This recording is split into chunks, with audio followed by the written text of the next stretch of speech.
What happens when the content we see starts mirroring the emotions we haven't processed yet? Hello, welcome back. This is Find a Millennial Diary, and today we're looking at something that feels a little haunted. Have you ever been sad? Like really sad, and then TikTok or Instagram, maybe YouTube suddenly starts feeding you breakup videos and grief montages? Like the algorithm knows what you're going through before you've even told anyone. Well, let's talk about how our emotions are being tracked. They're being fed back to us and what that does to our mental health. Now, if you're heartbroken, didn't post anything, didn't tweet it, but suddenly your feed is full of signs that were never the one, or healing after narcissistic abuse, how to grieve a life you thought you'd have. Well, that's not coincidence. That's data. That's machine learning. That's your sadness becoming their content. The algorithm's job is to keep you engaged. So it watches what you linger on, what you scroll past, and what makes you pause. If you're feeling down and you hover over a sad video for 2 extra seconds, bam, that becomes your feed. It's emotional echo chambering. And the more it reflects, the deeper you sink, because the world starts to feel as sad as you are. Hell, even when it's not. Now, here's the twist. Sometimes the algorithm feels like comfort.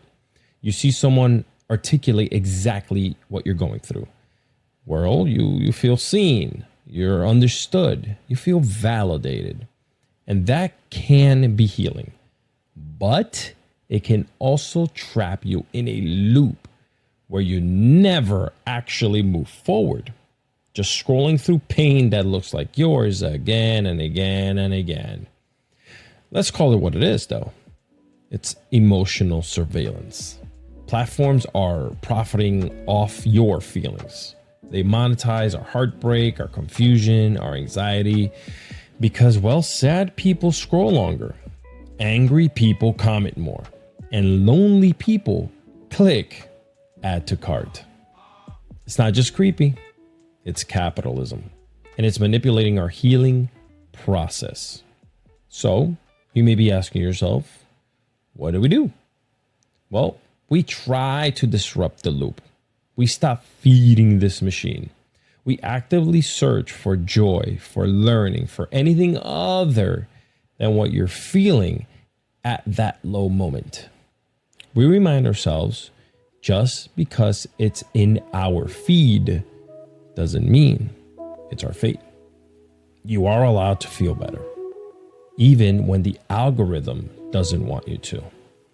Start curating your own recovery.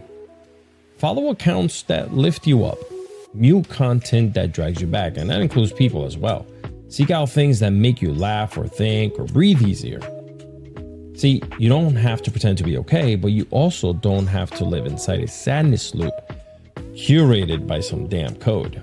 You're a human, not a data point. So, really quickly, let's answer the question. What happens when the content we see starts mirroring the emotions we haven't processed yet? We start thinking our inner world is the entire world, the whole world, and we forget we have the power to change the channel. Next up, ghosted, blocked, and left on red, because digital rejection hits different, and we need to talk about how it's reshaping the way we love, detach, and heal. Now, if this episode gave you some type of clarity, head over to alexiscardoza.com to catch everything in one place. Follow the show on Apple or Spotify and hit subscribe on YouTube. Your support helps me cut through all of the extra noise out there. Protect your peace, reclaim your feed, and remember, this is fine. Goodbye.